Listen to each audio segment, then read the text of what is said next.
வாங்க ஃப்ரெண்ட்ஸ், இன்னைக்கு கேப்சிகம் கறி எப்படி பண்ணுறதுன்னு பார்க்கலாம் வாங்க. ஒரு வெங்காயம் 2 தக்காளி வணக்கிட்டு அரைச்சி எடுத்துக்கோங்க. கடாயில் 2 ஸ்பூன் எண்ணெய் ஆட் பண்ணிவிட்டு வெங்காயம் கேப்சிகம் இதெல்லாம் போட்டு நல்லா வணக்கிட்டு வேறு ஒரு பிளேட்டில் மாற்றிடுங்க.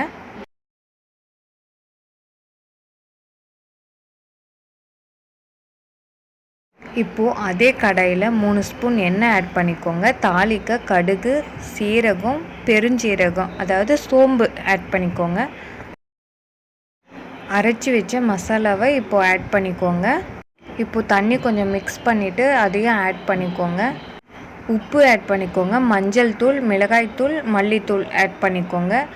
மசாலாவோட பச்சை வாசனை போகிற அளவுக்கு கொதிக்க விடுங்க. தயிர் 2 ஸ்பூன் ஆட் பண்ணிக்கோங்க. இப்போ கடைசியாக கேப்சிகம் ஆட் பண்ணிக்கோங்க. இப்போ மூடி போட்டு ஒரு 5 மினிட்ஸ் கொதிக்க விடுங்க. அவ்வளோதான், நமக்கு கேப்சிகம் கறி ரெடி ஆகிடுச்சு. வாங்க சாப்பிடலாம்.